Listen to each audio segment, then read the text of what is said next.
What's going on, ladies and gentlemen, and welcome back to Action Sunday. And like I said, this next few weeks is going to be a bit of a theme, and that theme is going to be long overdue sequels. And this one is no different. Okay, today I'm looking at Lethal Weapon 2.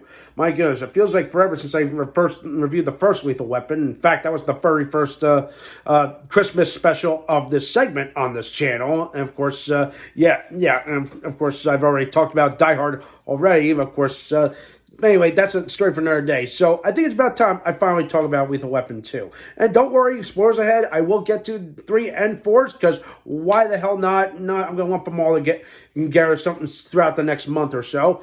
As we are all excited for Lethal Weapon 5, we are, even though Richard Donner is no longer with us. Of course, if Mel Gibson has been given the reins to make this movie, let's hope. All right, but anyway, let's talk about the sequel. Okay, what hasn't been said about the Lethal Weapon movies that hasn't been talked about already? It is the true pure version of a buddy cop drama or comedy, whatever it is. It is pure dynamite, especially between Mel Gibson and Danny Glover. It is perfect. But what about the sequel? Well, in my opinion, it still holds up. Why? Because I feel like when they injected Joe Pesci, I feel like it took the franchise in a different direction. Because think about this, okay?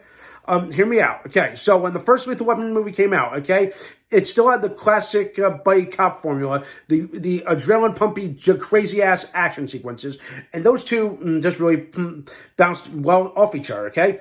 But to me, when you inject the character of Leo Getz, played by Joe Pesci, I feel like it takes it from one direction into another. It's like it officially goes into comedy territory because Joe Pesci is good with his comedic chops. Even though some people say I don't think it was intentional, but it does work and it fits in the situation, into the environment. So there you go, and it still holds up to this day. And of course, if Joe Pesci does return, which I hope he does for Lethal Weapon 5, I want to see where they go with this character.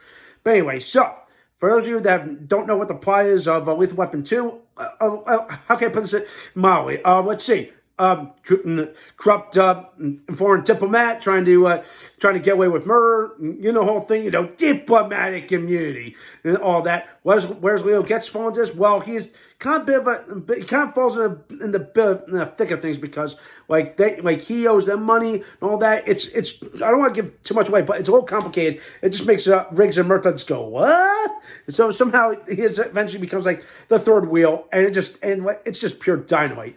And yeah, what I'm gonna say is right now, like the crazy of the shit that happens in this movie is just balls to the wall. Where it's falling out of a freaking balcony at a hotel, or pulling down a freaking high-rise house by wrapping a cable around the support pillar and just driving and pulling it until it just finally falls apart. That was just pure bad shit crazy. I'll admit that. And then, of course, it always to a final shootout.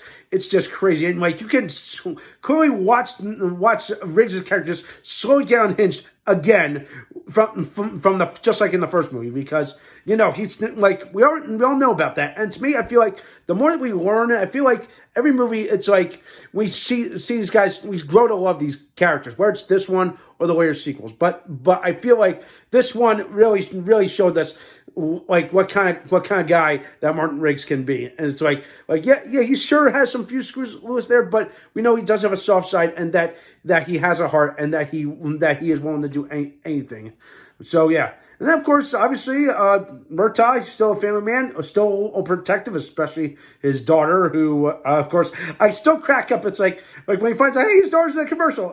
She didn't tell him that was a condom commercial. So that's what made him just go a little crazy. So, yeah. But still, pure dynamite, just laughs, giggles, explosions. It's all there. And it really works. And most of it does hold up. But of course, I still find this a little, I would say, yeesh today, is because the diplomat is essentially, he's this is apparently, I didn't realize about this, but this came out still in the midst of the apartheid movement in South Africa, which is what the whole thing was about. And of course, like again, getting away with the diplomatic community. It's I'm like looking back at it, I was like, this thing didn't really age well. And of course, I know that's an old thing that people don't want to talk about. And of course, we still keep bringing it up. But I'm like, I get it. But still, at least, hey, if this guy, and still, if the white supremacist, asshole's the villain, make sure the white supremacist gets his ass handed to him, all right? And sure enough, he does, okay? I love that line. Everyone knows the line. Just been revoked. The best one-liner, one of the best liners in the whole series, okay? But is it iconic? Yeah, you could say that, but there's a whole bunch of our liners I can talk more and more about. So yeah, not much else I can say. The sequel still holds up. There's still some elements that I would love to be like. I really wish they could have, like, I think one fight a day, but I would love to see like what would happen if they take everything from these two movies and kind of bring something into a fifth movie. Because again, I'm probably gonna say that for the next when I review 3 and 4. But 3 and 4 take things completely different. Okay. So we're gonna hold off on those for now. All right. So bottom line, I'm getting for Lethal Weapon 2. It does still hold up, and I feel like it's just as good of a sequel as or just as good as the first movie. So yeah, and with that in mind, I'm gonna give Lethal Weapon 2 an 8 out of 10. That's a hard 8, okay? Because I feel like it does match up to the original. It does give some more interesting wrinkles to these characters, more great character development, and that to me is what makes the Lethal Weapon franchise perfect in my opinion. All right, so that does it for today. Let me know what you think. Thumbs up this video, subscribe to my channel, stay tuned for some more awesome and exciting videos.